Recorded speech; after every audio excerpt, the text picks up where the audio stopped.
to the cloud. People. Right. Done. It's recording. Everyone, can you see my slides? Nice and clear. I love the font. Good. Right. So I realized in making this talk, I've got like about 3 hours worth of talk in this. So I'm going to do a very brief version. This is going to be the just overview version. Just into it. There we go. So about me, I'm from Newcastle originally, and now in Brighton. Like Nikki just said, I've done a range of training.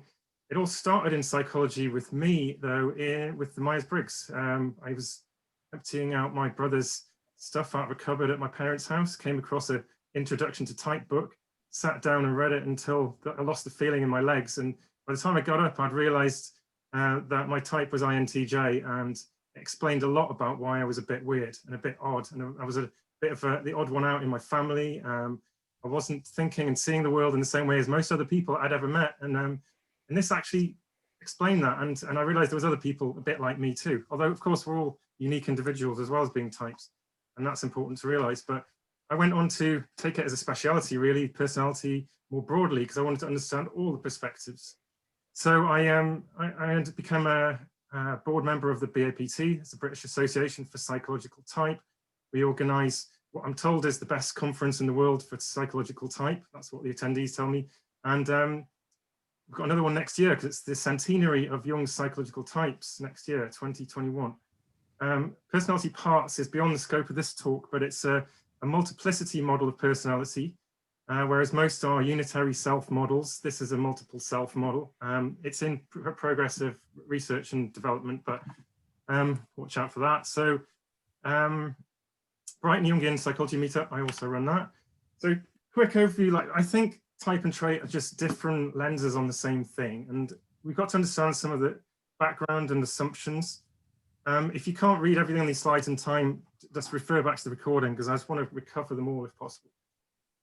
So, basically, where did they come from? I mean, traits, you're looking at US and UK psychologists predominantly during the early 20th century and then beyond. Same sort of time period, but you've got Swiss psychotherapists. And although Jung was actually a medical doctor, a psychiatrist, and also people call him a psychologist, arguably what he actually did by today's standards was psychotherapy. It wasn't kind of psychiatry in the drug-induced sense that kind of is done nowadays, but he and the Jungian analysts in his tradition are psychotherapists. So you've got a model created by Swiss psychotherapists, not just Jung, but also his colleagues as well. He didn't just do it on his own. And the different traditions. So the psycholexical model behind traits, it's taking words that already existed in the dictionary, using the lexical hypothesis to assume that that covered everything we need to know about personality, which is an argument in itself to be had. Whereas the psychodynamic view, it comes from a systems model of the mind, a phenomenological perspective, whereas the trait model favors the statistical and behavioral approaches to looking at personality. Completely different paradigms on the same thing. Trait prides itself in being empirical, but you've got to question, well, is that really the case? If you were going to look at human behavior, you would go and observe the human behavior directly and then create the categories and the words to describe what you saw empirically. But they started with the words which average people had already created to describe the behavior, rather than going empirically to the original behavior. So you've got to say, is that empirical? Or is self-report questionnaires, are they empirical when you actually give an intuitive quantification of how much you are like a certain statement, rather than actually looking at your behavior over time in specific instances and then working it out systematically, which can be done by experience sampling or to some degree by like scraping Facebook and things like that. But that's empirical, to look at the actual underlying data rather than making an intuitive quantification. In type, Jung actually said, here, look, my typology is rather a critical apparatus serving to sort out and organize the welter of empirical material, but not in any sense to stick labels on people at first sight. What was the empirical material? It was sitting in a room with individuals talking about the deepest experiences that they had, observing them and listening to what was going on, them unpacking what was going on in their mind over sometimes several times a week for years and years and years. It's a completely different type of empirical material to giving someone a questionnaire for 20 minutes and handing that out to 1,000 people that you've never met. Completely different kind of research. And if you were to try and replicate Jung's research that he did, you couldn't do it in a modern day setting in academia. No one's going to pay for you to sit there day in, day out with somebody, the individuals, looking at them to that level of detail. It's not going to happen. So unfortunately, Jung didn't do it systematically by today's standards. To some degree, he couldn't. Like, how could he do his job and write all those books and write everything down, all the case notes, and then analyze it when he didn't have computers? It wasn't going to happen, unfortunately. But, you know, he came up with what he did at the end of it through his work and his own introspection and his own work with his colleagues. So there's different ways of looking at the personality. Traits generally looks at expressed personality, what you're actually doing, and your dispositional, what you're inclined to do. What I say with type is, if you're using it properly, it should always be about the underlying disposition. It's about what you're inclined or drawn to. And traits generally a current snapshot. It tends to expire after 6 to 12 months. You have to do it again. If you're looking at type properly, you should really look at it in your entire life context of your development, not just a snapshot of now, which is how a lot of people take it. Wrong way to look at it. So what I'm going to say here is not that trait psychologists are behaviorists, but you have to understand the background at the time in the UK and US Western psychology as it developed in that era. Behaviorism was like dominant. Like, this was something, there's no way anything could have developed like in that environment without tacitly, at least, being infused with some amount of what behaviorism was about. Now, here's what John Watson said in his Behaviorist Manifesto. Introspection forms no essential part of its methods. Times come when psychology must discard all reference to consciousness, when it need no longer delude itself into thinking it's making mental states the object of observation. That's a big thing to do, as Varela and Sacco say in The Embodied Mind. Behaviorism was particularly compatible with this early 20th century positivist zeitgeist of disembodied objectivism in science. It eliminated the mind entirely from its psychology, whereas Jung's work was entirely grounded in the psyche, in the subjective experience of the mind and understanding the mind from the inside out. So when this came along and it erased that from psychology, you've got a problem. Of course, people are not going to get type. They're not going to get Jung. No, of course they're not. And I'm not saying everybody's behaviorist now, but this is baked into the way that this mindset works. And it was a reaction, behaviorism, to introspectionism that hadn't really worked out. And from a scientific perspective, have been very difficult to reconcile. But it went too far, in my opinion. Now, Jung's introversion and extroversion is a completely different concept, and most people don't understand what it is. So if you go back to Jung's original work, he's saying that this is a description of extroversion, extroverted type, when the object predominates in a way that decisions and actions are determined not by subjective views, but by objective conditions, we speak of an extroverted attitude. And when that attitude is habitual, we speak of an extroverted type. So he's got different layers here, but I'll break it down. First one is he's looking at a type of subject-object dualism. You can take that back to Descartes or possibly before. But, you know, personally, I'm a monist, I'm a reflexive monist, but this is a practical thing because people cannot see into your mind. They cannot experience what you're experiencing. The subjective, on a practical footing, subjective experience is a separate space. And what they're saying here is the subject is the mental process that is engaging with something. The object can be an actual object out there, or it can be another mental process within your own mind. It's an object, it's just not the subject. And this is extroversion. This arrow denotes the mechanism of extroversion, which is the moving of attention, interest, and value towards the thing itself, the object. And the subjective experience and reaction to that object is this arrow here, the introversion. And you'll see what Jung called an attitude, which is the priority, the predominance of one of those mechanisms. In this case, the extroverted attitude is the predominance of the thing itself, not the subjective experience or reaction to it. Whereas in this case, the introverted attitude, it's the other way around. So in Jung's introversion, extroversion, being an introvert is really about like prioritizing the inner experience, or rather an introverted mental process is one that does that. But any engagement has both. It has both of these. It just depends which side you're predominantly going towards. Now, Jung also says everyone possesses both mechanisms, extroversion as well as introversion, and the relative predominance of the other, one or the other determines the type. There can never be a pure type in the sense that it possesses only one mechanism with the complete atrophy of the other. And what we've actually, it's interesting, you know, what we've ended up with, and Stuart Desson talks a lot about this evaluative bias that ends up in the sort of adjectives that trait psychology uses. It's a different concept, right? Okay, so modern day extroversion is the trait and introversion's a deficit. It's kind of energy directed outwards versus detachment. And yeah, sure.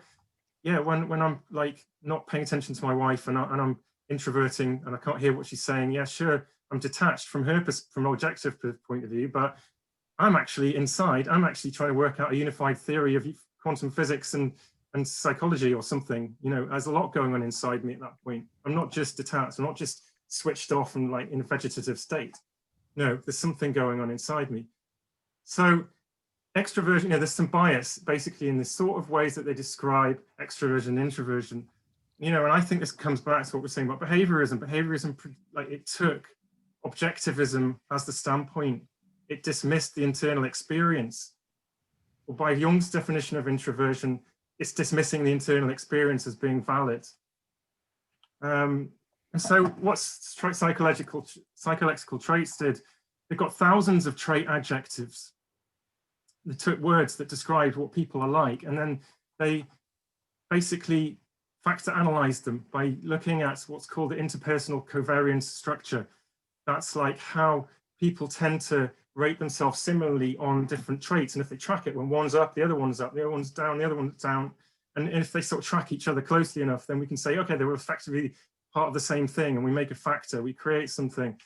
But what's interesting is these things show up in factor analysis, but then factor analysis doesn't tell you what it means. It's still down to individual human beings to use their logic and intuition to name those factors and to look at what they include and to actually figure out a meaning for them. You know, there's nothing, and that's why these things are always up for debate, what they're actually defined by.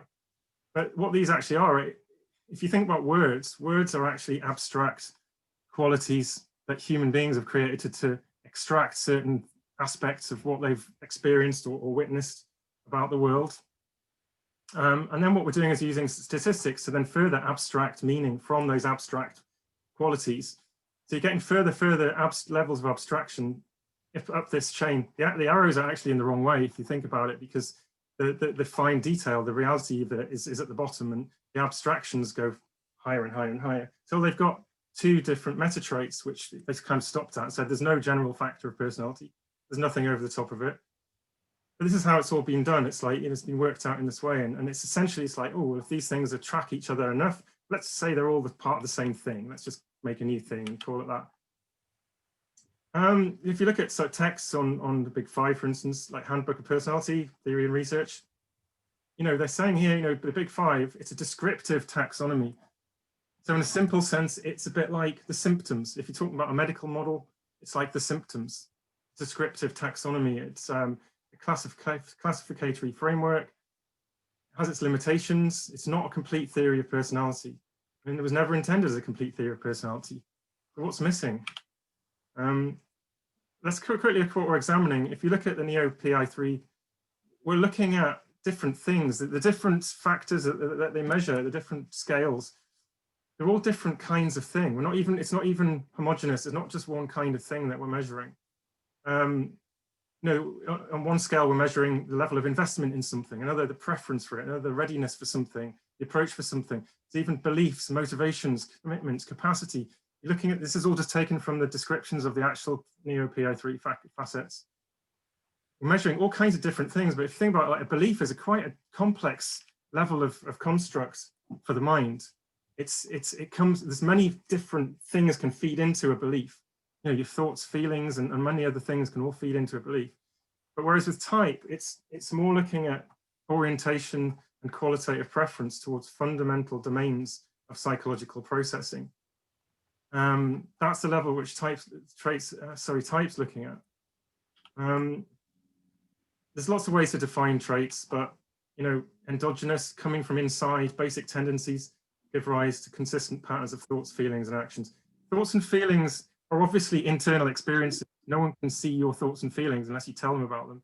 So, it didn't dismiss the internal experience altogether, but it's, to a certain degree, it's there, but the overarching grounding is not in that. Density distributions of states, it's another way to look at it. Like I said, over time, like what are you like in the moment? Because for me, the moment's the only real thing.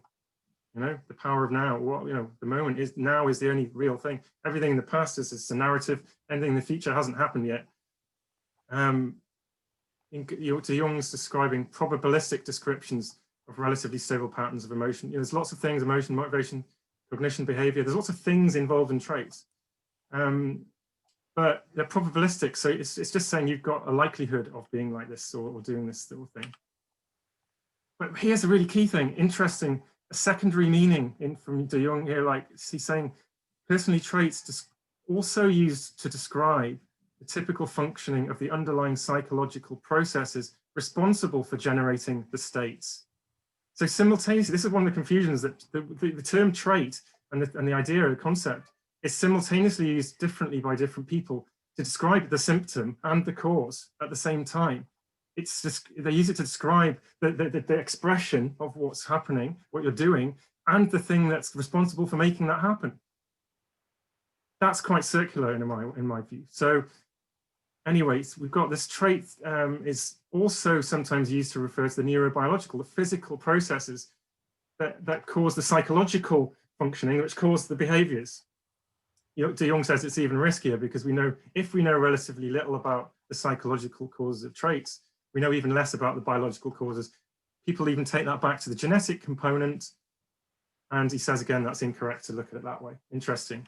So this research, thanks for this, Georgie. So interesting paper here about from geneticists that used genetic studies to look at the realist interpretation that traits are things or entities that cause behavior. As they say, so for instance, extroversion causes party-going behavior, rather than it being a tendency to display or how much you're actually displaying extroversion. They found evidence against the realist interpretation to suggest that actually through its genetic studies, it's not, saying that traits are something that causes the behavior. It's not a particularly good way to do it from their evidence. So rather, actually traits are descriptive explanations of what someone is doing. They're more like the descriptive rather than the explanatory. So again, this is adapted from De Jong's paper. I've kind of made my own slight version because in this box, he puts his cybernetic systems model, but in here I'm putting just a psychological mind as a dynamic system. That could be a Jungian psychodynamic system, could be a cognitive system, whatever. But anyway, this is a sort of causation trail. You've got your biology, your body, your mind, genes and the environment, epigenetics, that can shape that. The mind supervenes. We've got this kind of two-way relationship. The mind affects the body affects the mind. But the psychological processes acting out over time cause the behaviors that personality traits measure. And then he's got another level, which a lot of people can get confused about, which is characteristic adaptations. And that's, for instance, the way that a trait expresses itself in an individual. So for instance, like Bob's mum and dad Bob's mum's naturally sociable. She's got the genes for being naturally sociable. His dad, not so much, but he's raised in an environment which fosters and helps to trigger these genes to express. So he's in a compassionate culture. It also helps to train and develop him, affects his development. He engages pro-social mental processes here. He causes a stable tendency to be highly agreeable. Here, in his trait form, he expresses this by working as a holiday rep and caring for the needs of his guests as a characteristic adaptation. He's always around people. It affects his environment, which affects everything else. And it's kind of like, well, there you go. So this is interesting to think of what goes in this box. Often this is a black box in trait models. It doesn't really have anything in it. It's almost sometimes we go direct from biology to traits, or we go from genes to traits, like he was saying before. But traits, they take their analogy from measuring physical traits, because we can measure people's height and we can plot it out, and we'd expect to see a norm curve, and we see a norm curve with psychological traits, but we're not actually measuring a physical object. We're measuring people's, either their own or of somebody else's kind of specific idea of how much they've quantified a psychological construct. It's a very different thing to a physical object. But the x-axis is like 0 to max, whatever that scale might be. You've got the probability of being a certain score along the x-axis, and you've got a mean. We all know that stuff. Anyway, this is what I think type's actually about. It's also a norm curve. Oh dear, shock. So but look at the x-axis. It's completely different. It's not a 0 to a max. It's a max. We've got in the middle, you've got a midpoint. And actually what this is an underlying preference towards mental processes that actually have a kind of antagonistic relationship between them. So on this, and Jung says, Jung actually quantifies type. People go, oh, it's just categorical. It's not. In psychological types, he clearly talks about extreme cases, serious cases, pathological cases, normal types. He talks about degrees or quantifications of amount of type. But the point is, like, if you've got one sort of pair of mental processes that you're looking at, yes, like majority of people in the population are going to have a small preference. But you've got multiple of these different pairs of processes to look between. And the point is the type shows up in the one where that person is extreme. Because of the jagged profile that we see in personality measurement, everybody is not average on everything. The average, the same on one dimension compared to another, the same people are not in the center necessarily. That's the whole point about this. It kind of, it's the same people are not consistently on the extremes of every dimension. So it's interesting, it's important to understand that about how we measure it. So, but the thing is, if you take it this way, there would only be 1%, say in the middle, if you took a sliver, depending on how tightly you define it, of people that had literally no preference.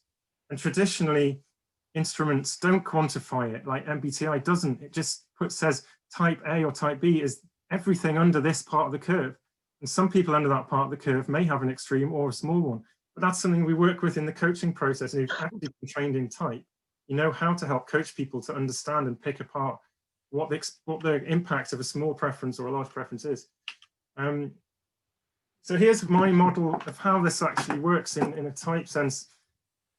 So we've got the eye of science here, the observer, the objective observer, the third person, and it's watching what it can observe, which is the external experience, which is the body and the brain, the expressed behavior. You've also got the mind, which is in a two-way relationship with the brain and body. It's all part of the same system. You've also got the environment. Now, within the mind, what's really important to understand, Jung's talking about the conscious and unconscious.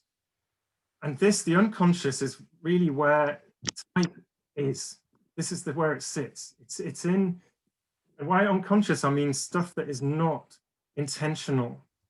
It's what's autonomous. It's like a grip or flow type of experience. It's human being.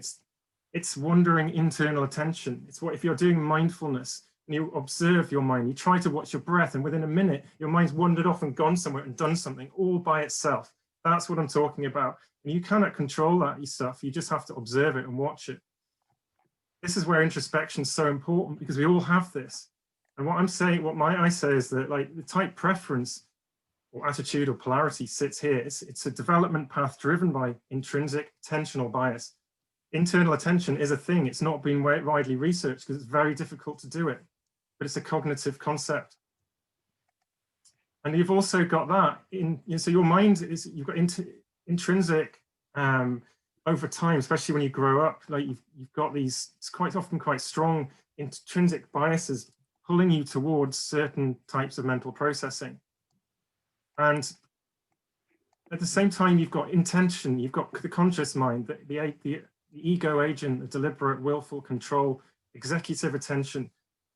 You can say, I'm not going to follow that internal pulse or something. I'm going to be whatever I want to be. I'm going to go and do this, go and be this thing or whatever. And the problem is, like, sometimes that's you've all kind of flexible to a certain amount. But in coaching with type, we often see people that have completely overridden this internal direction. And the problem with that is that it often is extremely exhausting and can burn people out quite quickly. You're fighting with yourself. The environment there's this tug of war between these three kinds of attention, which are all responsible for your expressed behavior.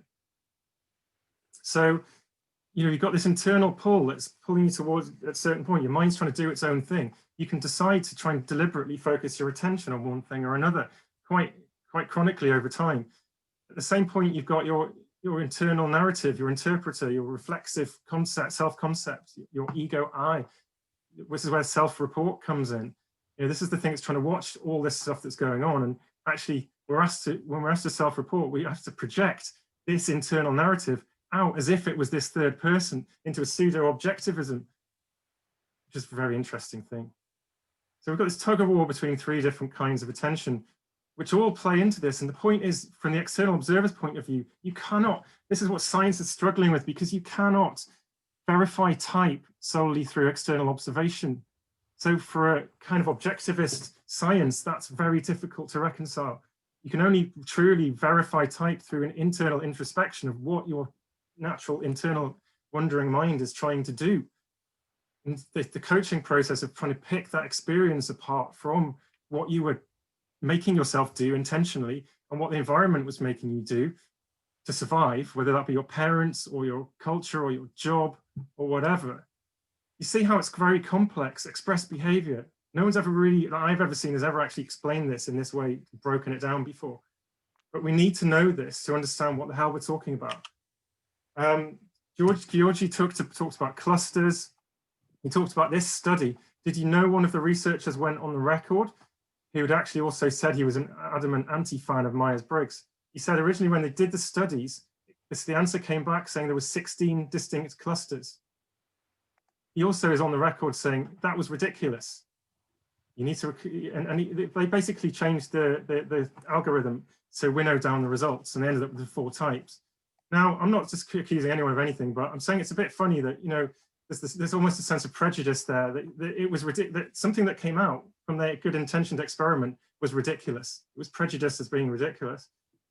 Well, I'd say, well, yeah, it might be a random solution, 16, if you expect the types all to be equally distributed, but they're not, because Myers-Briggs shows us that you can go in the latest data, people report from, say, 1.6% of the UK population as ENTJs reported, up to 14% of ISTJs. We're living in an ISTJ dominated culture, guys, like this is like, and these are guys like my brother's an ISTJ. He's a lawyer, the world of lawyers and accountants and that kind of job, it's full of ISTJs using that introverts. So where are we? No time. So I'm going to quickly go over this. So essentially, there's lots of different people who've written and talked about type. And it's important, if you want to know about type, it's like, which one of these are you even listening to? Is it Jung? Is it post-Jungians? Is it the official MBTI take on things? Is it Russian socionics? Is it hashtag MBTI? Is it fan stuff on the internet? Is it anti-type narratives out there from people in psychology community? Is it post-Jungian, post-MBTI progressive typology? I'd call it myself in that book. Key thing about Jung's work is that, type wasn't the end goal of life, just to be a type, but it's a step in the process of individuation, becoming like a whole transcended person, of like overcoming these polarities and opposites. I suggest reading Steve Myers' book, Jungian Individuation, Myers-Briggs Typology versus Jungian Individuation, if you want to know more about how that might have differed from the MBTI take on things. I'm not going to go into this for the time, but your attitude is a really misunderstood concept of Jung's. It's important to understand the concept of preference, of like, when you've got a natural pull towards certain ways of being or doing or certain mental processes, you've got this sense of what the phenomenon that we're looking for is where something feels natural or unnatural. But the real problem is when one way of looking at the world is viewed as right or wrong. And this is where the real problem comes. This is where the conflict comes. This is where a lot of the misunderstandings in psychology come from. People looking at reality through different lenses and then saying that other people's way of looking at it is wrong. That's where type becomes a problem. And that's what we try and work with. We don't even realize we've got a type preference often. It's so pervasive. In the same way we don't realize we've got a dominant eye. If you point at something on the other side of the room, close one eye and the other, and look at which eye it's still pointing at the same thing with, you start to realize actually it's all like based on the fact that I didn't even realize I had a dominant eye. But I'm taking a perspective without even realizing it. The 8 functions, Jung talked about 8 functions, 8 types. He didn't talk about 16 types. But in my book, these are the fundamental types. These are the fundamental, mental processes. And actually, Jung got it backwards. He said that extroversion pairs with the thinking, feeling, sensing, intuition, basic functions, and gives you these 8, what really they are types of mental processing that we've all got, and they're fundamental. And these up here are abstractions of those. I haven't got a lot of time to go into that, but so here are the 4 pairs of mental processes that really underlie type. This is my one here that this defines my greatest polarity. I'm an introverted intuitive type.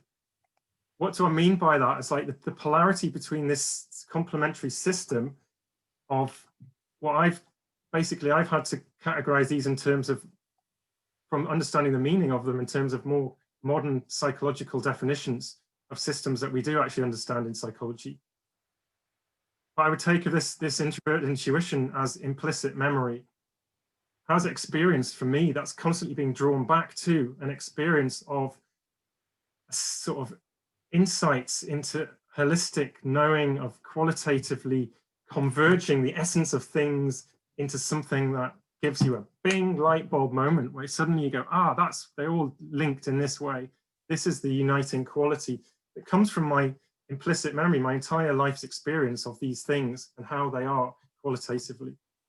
But what's kind of my inferior function, as it's called, because this is my dominant function, the inferior function that got just like ignored as a result of focusing my mind naturally drawing my attention constantly over my, the reason I know this is the case because I look at my earlier years, so especially when I was a child and a teenager, and I just know it was the case that I kept going back.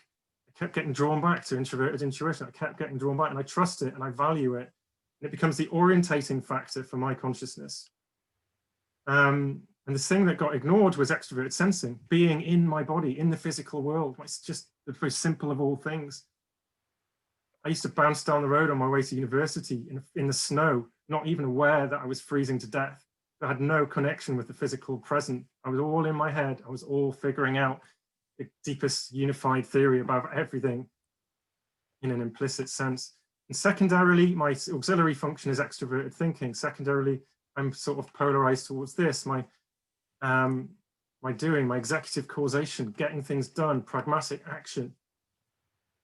Anyway, there's a whole world of, but if you start to understand these 8 functions, these 8 processes, and you start to talk to people, about their internal experience of reality and where they're constantly drawn back to, you'll get some insight into people. I'm nearly finished, Nikita. You can see from here, within a trait model perspective, you can see the effect of that underlying dispositional draw towards certain things. There's correlations between the intuition and what Illumina's got here as the conceptual, imaginative, radical. It's still there, and I'm still low on these other things which correspond to it. My underlying, it's a great way because Lumina's great because it's got an underlying persona. It's at least starting to look on a tape and in a type sort of underlying perspective. It's not just looking at what you're expressing. But if there's a disconnect between your underlying and your everyday persona, then you've got to say, well, am I following my internal natural path towards certain things? Same with the Neo, you can see it, you can start to see it in a pattern. Certain things are really high where the other things are low that you would expect. It's not so easy with this because it's not built on a bipolar model. But anyway, that's it. I'll leave you with some other quotes. I'm sorry for going over time, but I've done pretty well to compact it into half an hour or so. Absolutely, Richard. Thank you for that. Let me just stop the recording.